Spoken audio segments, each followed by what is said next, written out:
Hola, bienvenidos nuevamente a la serie de entrevistas de Tú Mismo y hoy estamos con Denis Criado. ¿Qué tal, Denis? ¿Cómo estás? Estoy muy bien, gracias por invitarme. No, Muy bien. al contrario, un placer. Tú eres autor de este libro, Cuerpo Consciente, eh, Sí. hacia un yoga integral, que te lo ha publicado Kairos. Ujú. Y claro, lo hemos leído y tienes antecedentes familiares en la formación del yoga, porque hoy vamos a hablar de yoga y un Sí, poquito trascenderlo también si podemos, si el tiempo lo permite. Tú eres profesor y formador de Hatha Yoga, meditación y filosofía oriental. sí, Te has formado en Estados Unidos, en India, formas parte del equipo pedagógico y de formadores de la Escuela Internacional de Yoga que dirige Maite, tu madre, y un ujú. saludo para ella cuando nos esté viendo. Se lo daré. Eh, Estás graduado en Teología Oriental por la Universidad de Cambridge, máster en Psicología Transpersonal por la Universidad Sofía de California, doctor en Estudios de la Conciencia por el California Institute of Integral Studies, que lo comentábamos antes, la relación con Ken Wilber, el famoso Ujú, psicólogo transpersonal, uno de los íconos del siglo XX y sin duda del siglo XXI, en este tema ujú. de la terapia transpersonal, ¿no? De la psicología Sí, transpersonal. ujú, Y bueno, has publicado este libro sí. y vamos a hablar de yoga, de conciencia, de muchas cosas más, pero estaba pensando cómo empezar esto de dialogar contigo. Sí, Hay una paradoja en el yoga, ¿no? Porque a través del movimiento, de la actividad, se llega a la relajación. Y sí, relajación en distintos niveles. Parece una paradoja, pero claro, esto tiene más de 3.000 años de sabiduría y de práctica, así que ¿de qué nos vamos a extrañar? ¿Cómo explicas esto de llegar a un movimiento complejo y simple a la vez y donde se reduce o se vuelve a un punto mínimo de comprensión de estado ujú. grandioso como es el de la conciencia? Y vuelvo a decir, paradójico. ¿Cómo lo explicas? Bueno, desde la cosmovisión del yoga se tiene, a modo de resumen, Ujú, una visión de que hay un lado absoluto ujú, y un lado relativo. Y el lado relativo es energía, según el yoga. ujú, Distintos niveles de energía, de prana en sánscrito. ujú, Entonces, al mover el cuerpo, estamos moviendo la energía corporal, sea física, sutil o muy sutil. Y se dice que el prana, la energía, es la conciencia pura, del lado absoluto, hecha visible. ujú, Entonces, de alguna forma, al movilizar el cuerpo, al conectar con la respiración, que es otra forma de llegar a la conciencia, es otra forma de conectar con la energía biológica, llegamos a la energía más sutil y por lo tanto, como es un puente para llegar a ese estado de silencio, de absorción, ujú, de plenitud. Eh, Sin embargo, no pasar por el cuerpo, sentarse y conectar con esa conciencia, muy pocos lo pueden conseguir. Entonces es como un puente. A nivel más poético, el cuerpo es el templo de nuestro espíritu o conciencia o alma, como queramos llamar. ujú. Hay una indicación tuya Sí, de practicar desde la conciencia y no desde la mente. sí, eso es clave. Eso es clave y lo puedes explicar. Sí, a ver, durante los años lo que se ha observado es que muchísima gente se lesiona en el yoga, parece mentira. Es decir, incluso te podría decir, aunque suene raro, el yoga puede empeorar el estrés, Ujú, puede crear más estrés, puede ujú, incluso lesionar más el cuerpo. Entonces, ujú, claro, la pregunta es ¿por qué eso sucede? Porque es desde dónde uno practica. ujú, Entonces, si uno practica desde una mente competitiva, una mente que siempre se quiere esforzar en mejorar posturas, asanas, o en hacer posturas muy difíciles, o en querer llegar a tocar los pies, o pues al final, bueno, es muy común. Hay lesiones de menisco, lesiones de discos lumbares, de discos de la columna, lesiones de las cervicales, incluso irreversibles en muchos casos. Entonces, la clave es enseñar al practicante de yoga qué significa practicar desde una conciencia que en esencia es más meditativa y compasiva y más respetuosa con su propio cuerpo. Y bueno, y eso puede suceder en cualquier otra disciplina. Pero eso es una de las, simples pero profundas enseñanzas que he recibido de mis maestros y que también, Maite Criado menciona mucho y que están en el libro. ¿Cuál es la diferencia de practicar con la mente a practicar desde la conciencia? Sí, esto es muy curioso porque, recordemos que estamos transitando un tiempo totalmente especial, Sí. Con características muy particulares, y mucha gente se ha metido en el mundo del yoga como le ha precedido la fama, como práctica durante los últimos años veníamos con un boom, una explosión, y claro, tener un profesor, un maestro, directamente no es lo mismo que seguir una clase y hacer una práctica online. Y esto ha acarreado algunos problemillas, tranquilamente lo podemos decir. Y algunos se ha desilusionado el yoga. ¿Cómo puede ser que esta disciplina que me la han vendido, entre comillas, como la panacea para el cuerpo y la mente, me haya resultado tan lesiva, ¿no? Tan agresiva, que me ha causado daño? Y lo que acabas de explicar un poco nos pone en alerta. Vamos a ver desde qué lugar vamos a hacer la práctica. Esa es la clave, y como se ha enseñado durante cientos de años, de generación en generación, en los linajes de yoga. Es cierto pues que es un boom ahora, es una moda, mucha gente habla del yoga aunque no lo practique, un poco como el boom del mindfulness, ¿verdad? También. Pero tampoco podemos encasillar yoga como una actividad física o deportiva, es solamente rascar la superficie, es una práctica que va mucho más allá, y para ir mucho más allá, la clave es practicar desde la consciencia. Practicamos desde la conciencia. Mira, tú dices, no existe la postura perfecta, como no existe el cuerpo perfecto.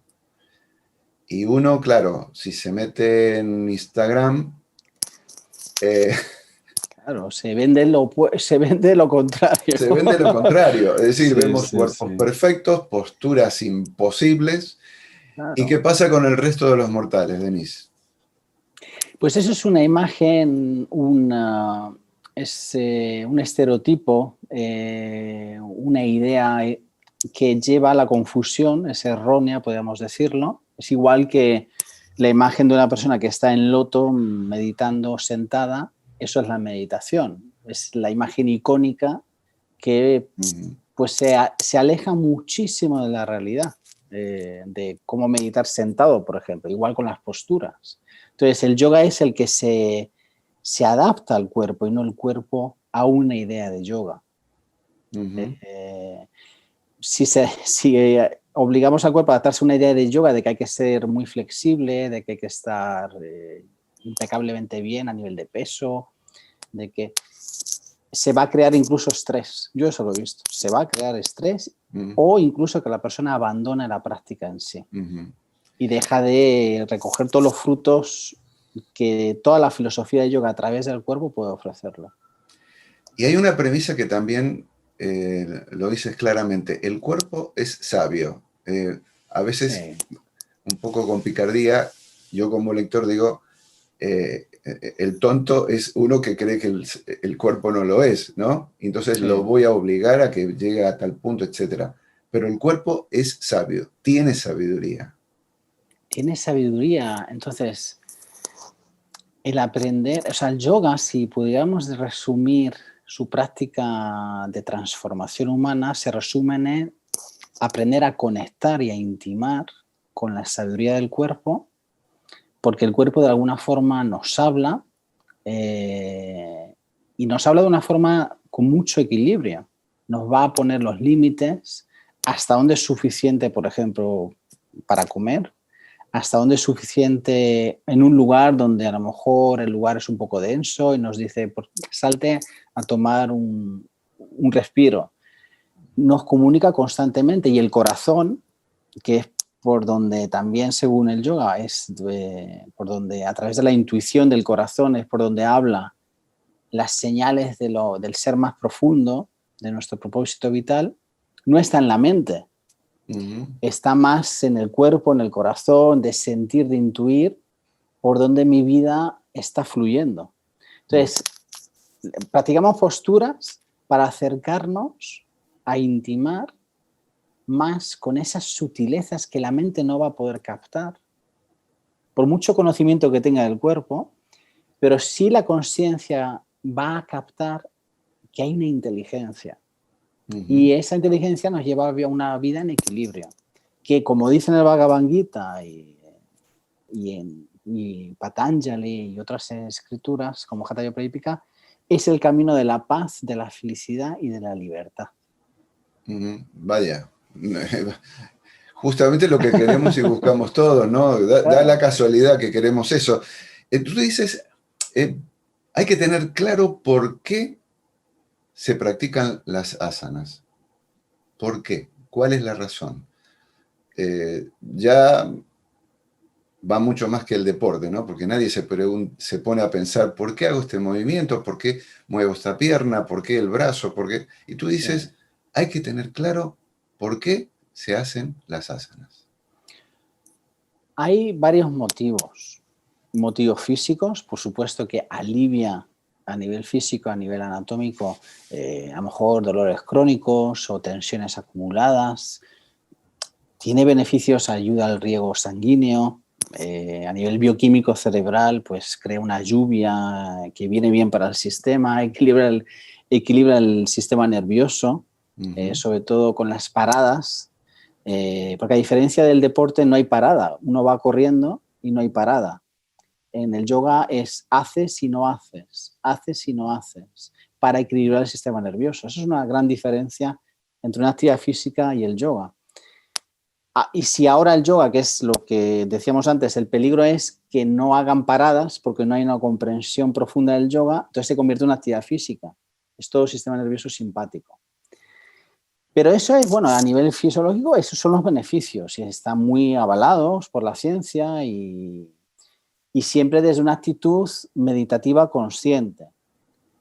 A nivel más profundo, nos ayuda a limpiar bloqueos psicosomáticos que están presentes en el cuerpo y que se revelan en cada una de las asanas. Y eso es la carga emocional que a veces hablamos, que tenemos en los hombros, o el estrés se puede somatizar en la zona lumbar, o en el pecho, cierto tipo de emociones. Somos cuerpos somáticos. O sea, hace un siglo la psicología decía que el problema era del cuello para arriba. Y ahora, hoy en día, la liberación de ciertas cargas de vivencias que hemos tenido, bueno, es del cuello para abajo, está reflejado en el cuerpo. Incluso te pueden llegar a decir, no hace falta que usted me diga su historia personal, ya lo veo reflejado en su cuerpo. Entonces, el yoga, bueno, ya es un método que trabaja para liberar ciertos bloqueos energéticos que se llaman vrittis, o también más conocido, bloqueos psicosomáticos, y de repente al liberar esa energía atrapada, que se llama también prana congelado, se ensancha incluso la consciencia. Algo se ha liberado, una puerta se ha abierto dentro del cuerpo.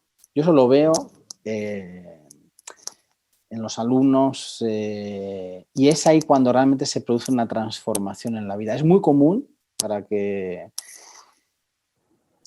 una persona que empieza a practicar yoga desde esta intención, a los 1 o 2 años va a reportar o va a comentar, mi vida está cambiando a mejor. Mi vida ha tenido un vuelco en otras áreas de la vida que no esperaba y que de forma natural se están armonizando. Normalmente ese tipo de testimonio en otro tipo de actividad física no lo escuchas. Pero entonces, si está teniendo ese impacto en la persona que practica yoga, podemos decir que está practicando un yoga, porque está realmente liberando lo que tenga que liberar. ¿Qué significa cuidar las raíces del cuerpo? Cuidar las raíces del cuerpo. Sí, Esa frase me encanta, ¿eh? ¿Te gusta? Ya hay un Sí, poco de poesía, pero también pues sí. de por dónde van los tiros. Las raíces del cuerpo es, yo a veces pongo esta analogía, es cuidar, cultivar la luz que en esencia somos, el alma o la conciencia pura que en esencia somos. Y cómo cuidarla es decir, las raíces más profundas de nuestro cuerpo son la luz, son la conciencia. Y cuando conectamos con esas raíces, las más profundas, la planta reluce. La planta que somos nosotros tiene otro brillo. Entonces, cuando yo he conocido grandes maestros de yoga, lo que más impacta es la luz o la presencia que desprenden. Entonces, bueno, después ya conviviendo con ellos te preguntas qué práctica, o en comunidad, qué prácticas son las que hacen que reluzca una planta, una persona tanto. Entonces, no es solo, bueno, prácticas incluso de alimentación, por supuesto, pero las que realmente llegan a la raíz de la raíz son las meditativas. Y eso es cuidar. Por lo tanto, hoy en día, lo digo en el libro, la visión de salud es un poco, pues es una interpretación un poco quizá limitada, es decir, no es solo comer bien, no es solo cuidarse en ciertos hábitos, sino es también hacer algunas prácticas que nos lleguen a conectar con nuestra esencia. Y ahí es cuando realmente uno reluce. ¿Hasta qué punto uno puede saber, conocer más allá de lo que le puede marcar el profesor, el maestro, desde afuera, Sí. la propia exigencia frente a la práctica concreta en un movimiento, en una asana? A ver, otra vez, formula, porque no he entendido bien la ¿Hasta pregunta. qué punto nos podemos, Sí, es decir, el grado de exigencia personal? sí, sí. Exigencia viene de la mente. Esa palabra, cuando yo la escucho, viene de la mente, que exige en la práctica X, Y o Z. Y eso va a crear tensión entre la mente y el cuerpo. El cuerpo va a responder con contracción muscular porque la mente exige. Entonces, el crítico interior, el juez interior que exige ciertos objetivos en la práctica, no va a hacer otra cosa que tensionar la práctica, no va a hacer yoga, aunque parezca que está haciendo yoga. Y eso, lógicamente, si se lo lleva, porque la esterilla es un laboratorio de lo que sucede en nuestra vida. Es decir, como sea nuestra práctica y nuestra actitud en la esterilla, será fuera de la misma, fuera de, en la vida. Entonces, la esterilla nos enseña de alguna forma a aprender a vivir o a practicar desde la conciencia, es decir, a observar ese crítico interior y permitir que pase, relajar la mente con la respiración, ensanchar la conciencia, pero no por el gusto de hacerlo, sino porque eso no lo tenemos que llevar fuera de la esterilla, al día a día. Entonces es una ciencia y arte que nos enseña a vivir. Si yo maltrato mi cuerpo en la esterilla, por supuesto que voy a hacer eso en mi día a día. Si aprendo si aprendo a amar mi corazón, mi cuerpo, mi templo, aprenderé a amar a la vida. Eso es yoga. Armar es decir, construir la asana, pero sin prisas, lentamente. Eso es la Algunas veces clave. se ve y algunas veces no se ve esto. Exacto. Entonces, la conciencia se contrae cuando hay mucha rapidez mental. Es como una ecuación. Cuando, por ejemplo, los movimientos de otras prácticas milenarias como Tai Chi, Qigong, no son rápidas, son lentas para reducir la mente y expandir la conciencia. Esa es la ecuación. Si hago movimientos rápidos, muy rápidos, entro en el asana muy rápido, hay mente.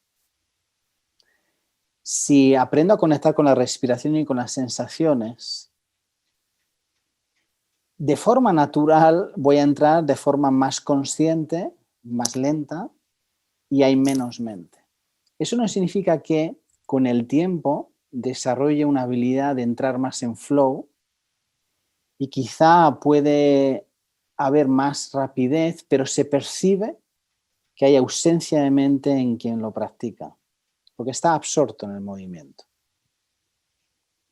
Entonces, pero eso viene, te diría, con los años. Uh-huh. Entonces, a veces veo alumnos que tienen prisa por entrar en la postura. Uh-huh. Esa prisa te puede llevar a lesionarte, porque Uh-huh. no eres consciente de tus límites. ¿Esto tiene alguna relación con lo que tú dices, estar en la sensación, pero no interpretar la experiencia? Sí, estar con lo que toca estar con lo que toca estar, sea la sensación de hormigueo, de calor, frío o calor, intensidad de alguna zona del cuerpo que está despertando el asana en cuestión, pero sin interpretar el paisaje del mar. Uh-huh. Observas el mar, observas la sensación, la ola que es de sensación como yo llamo, pero sin decir, sin interpretar mentalmente qué bonito o veo que el sol todavía no ha salido, porque eso me saca del lugar. Es como decía Krishnamurti, que me encanta, cuando fue al Gran Cañón en Estados Unidos por primera vez, no pudo hablar durante más de una hora. Uh-huh. Estaba absorto, porque eres un uno con lo que toca, con lo que estás. Incluso se disuelve la separación. Eres el Gran Cañón, Uh-huh. eres la sensación, eres el cuerpo. Y podríamos decir que ahí es cuando realmente hay unión. Yoga significa unión. Uh-huh. Cuando habitas el cuerpo y hay ausencia completamente de mente. Eso es meditación en movimiento. Sin duda. Crear espacios dentro del cuerpo, en cada postura. Crear espacios. ¿Cómo se crean espacios dentro del cuerpo? Con la absoluta ausencia de mente, que llenan, esos espacios los llenan los pensamientos. Uh-huh. Es lo que grandes maestros espirituales de cualquier otra tradición hablan, del espacio entre pensamientos. Uh-huh. Si ya llega un momento en el que hay ausencia de pensamientos, solo queda espacio. Uh-huh. Eso, como decían los grandes yogis, Patanjali, etcétera, etcétera, eso sucede también. Es más, la definición más famosa de asanas es Sthira Sukha Asanam. Stira, la postura tiene que ser estable, con espacio y ligera, con espacio, es decir, con ausencia completamente. Es un tratado, los Yoga Sutras de Patanjali es un tratado, para resumir una línea, un tratado de meditación, pero a través del cuerpo. Entonces, cuando hay ausencia de mente, se crean unos espacios.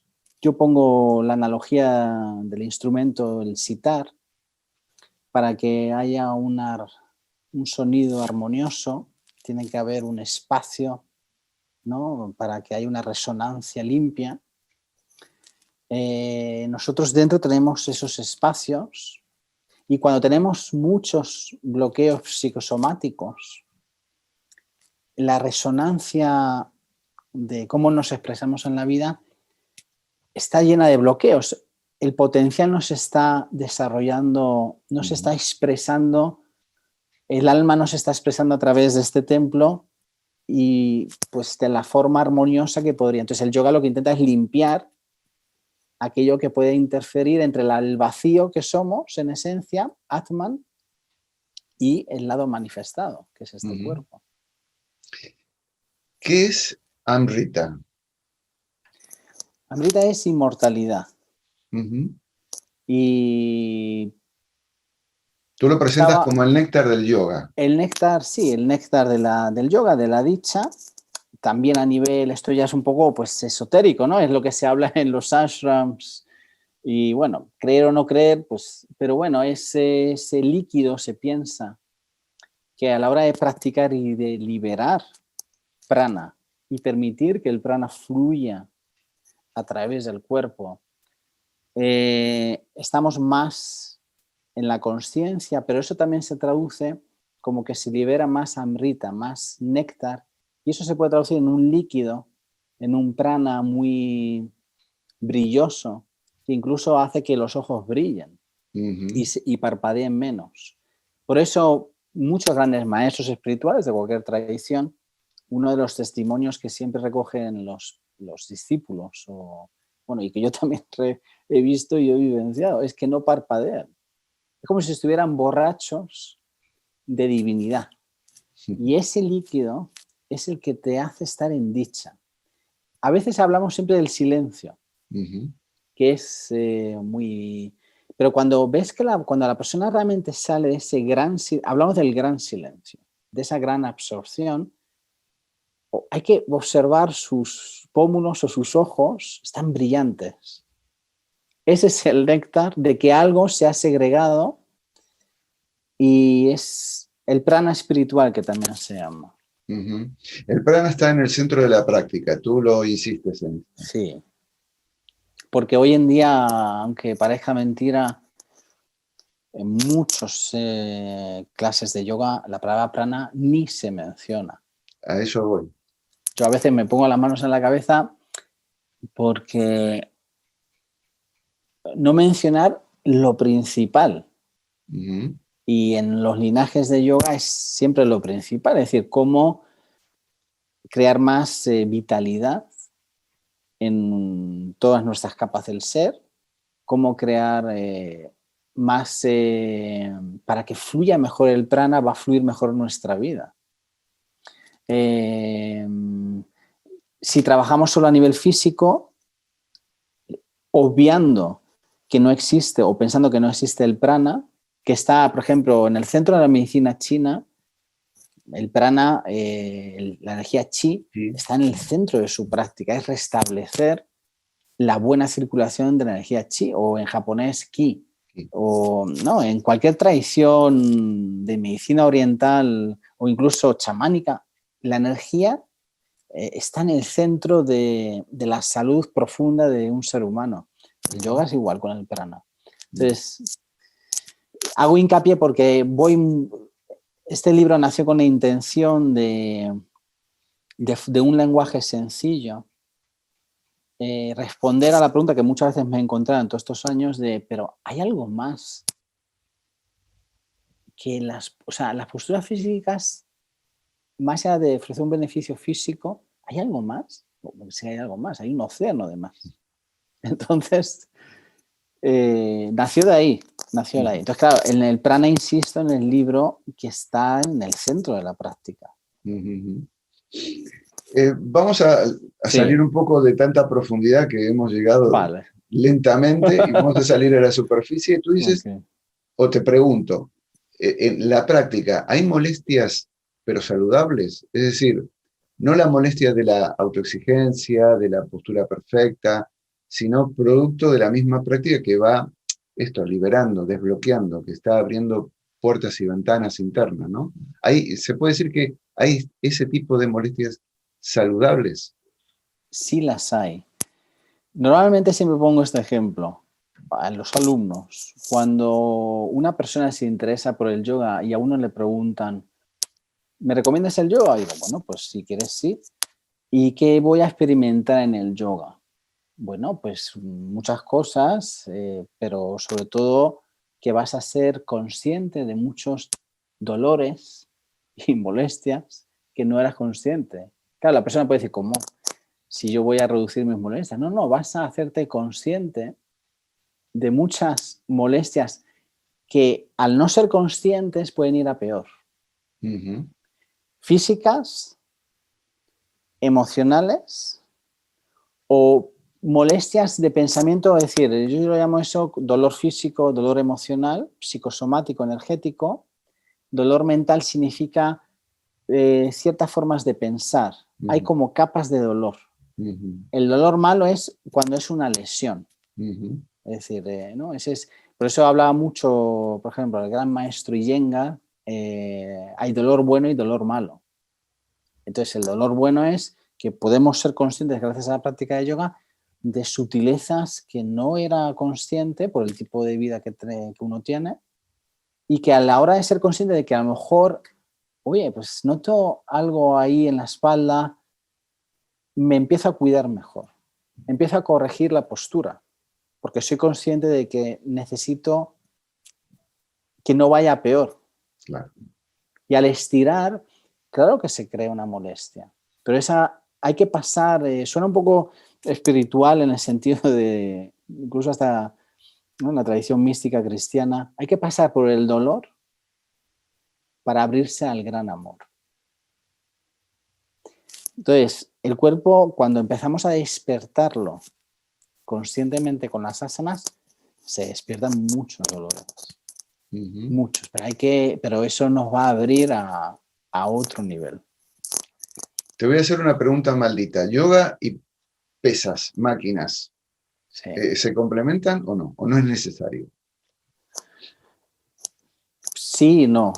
Es decir, a ver. O sea, bueno, a ver, hay una visión más tradicional, que yo la he vivido, de no a gimnasio, no a pesas, etcétera, ¿no? Pero bueno, bajo la influencia de mentores que he tenido, como Ken Wilber, yendo a su casa, a su ático, y que es un gran practicante de yoga, y también de otros mentores que he tenido, pues bueno, pues una visión más posmoderna, más integral, podríamos decir que en la justa medida hacer pesas puede venir bien porque se ha probado que puede, sin exceso, ojo, sin buscar un volumen de músculo, pero puede, si nos lleva a ese fortalecimiento muscular, puede venir bien, incluso nos permite estar a lo mejor más cómodos en las posturas. Siempre en equilibrio. Incluso las posturas en exceso, es que todo depende de, es como lo de, ¿no?, un gramo más mata, un gramo menos cura. Las asanas en exceso nos pueden drenar, nos pueden cansar.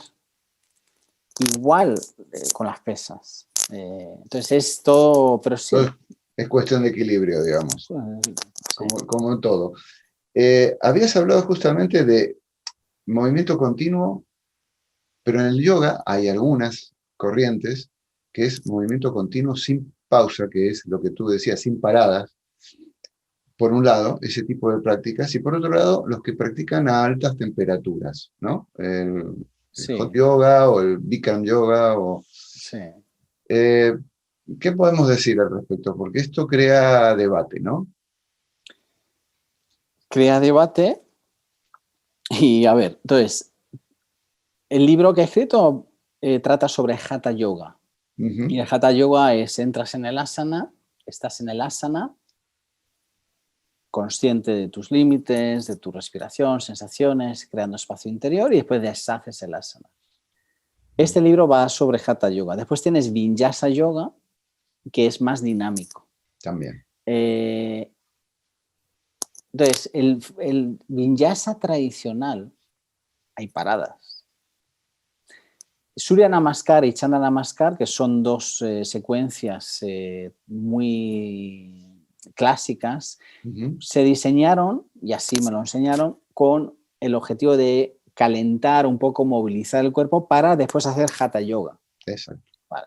Y una clase de Vinyasa Yoga tradicional, de linajes respetados y reconocidos, y como se ha visto durante mucho tiempo, hay paradas, 5 respiraciones. Ahora, sacado esto de contexto y ha sido occidentalizado sin una comprensión profunda de la importancia de parar para restablecer más equilibrio en el sistema nervioso, más equilibrio en los 2 hemisferios cerebrales y, por lo tanto, más equilibrio a nivel espiritual. Porque según el yoga, si equilibras el sistema nervioso, es mucho más fácil que estés en el equilibrio de la consciencia. Lo han descontextualizado y ahí te encuentras clases donde no hay parada. El corazón, en vez de establecerlo a un ritmo, bueno, ni lento ni muy alto, pues te puedes llegar hasta ahogar, y sucede mucho. Y bueno, esto de ponerle calefacción a las clases, yo personalmente opino, se sale de lo que es la enseñanza pura, de la enseñanza tradicional, con los objetivos que proponen los tratados o los grandes yogis de reconocidos linajes. Uh-huh. Yo he visto gente desmayarse en las salas donde hay calefacción, beber 1 litro de agua durante la práctica. Beber agua es apagar tapas, que se llama, que es el calor interno, que justo como una vela estás deshaciendo el prana congelado, que me enseñaron a mí en los bloqueos psicosomáticos. Entonces, si yo bebo agua, estoy enfriando ese proceso. Uh-huh. Y menos durante una práctica, así como si fuera deporte. Hablas también de la fuerza de la intención. Lo habías mencionado al comienzo de nuestra charla. Esto, ¿cómo integramos la fuerza de la intención en el yoga? Según el yoga, todo es prana. Todo el universo es prana. El maha prana, el gran prana. Y para manifestar una vida auténtica, más en autenticidad, más en amor, en acción, más libre del sufrimiento, el poder de la intención es uno de los primeros preceptos que dijo Patanjali. La intención de por qué practico. Esa intención es como la brújula que activa el poder transformador de las prácticas de yoga. O sea, las prácticas de yoga en sí, sin una intención, no tienen ese potencial. Entonces, la intención de decretar de que uno quiere cambiar ciertas creencias que uno puede tener, de decretar de amarse uno más. Todo eso es el poder de la intención y no solo eso, se dice incluso que recibimos más energía cuando nos realineamos con la intención más profunda de nuestro ser, que es el ser más libre. Entonces, esto es como el capitán de un barco de antiguamente, ¿no? Había muchos barcos en el océano y hay un barco que lidera estos pequeños barcos en su travesía por el océano. Este capitán, que siempre está un poco al frente de los decenas de otros barcos, es el alma. Si yo no practico meditativamente, no voy a conectar con la intención del alma que tiene para mi vida, que es un propósito vital, que es un dharma.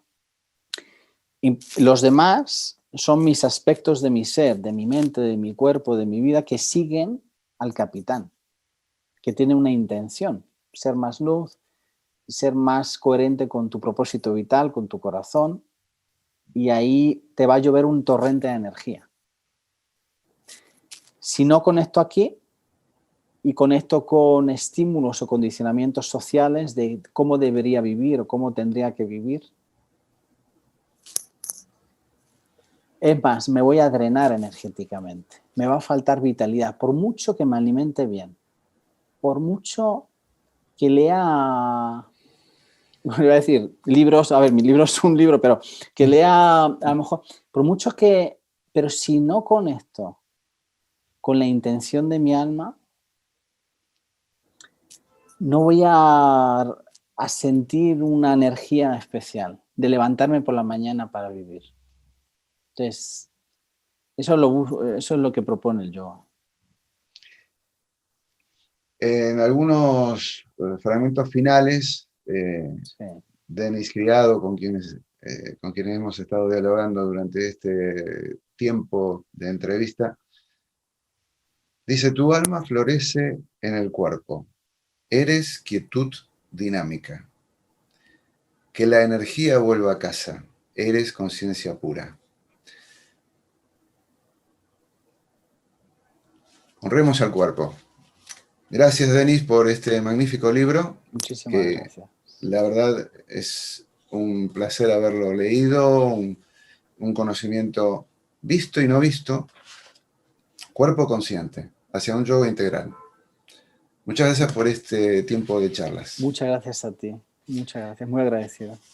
Y a los amigos que están ahí viéndonos, como siempre en las entrevistas de Tú Mismo, les decimos hasta la próxima. Muchas gracias por habernos acompañado. Chao.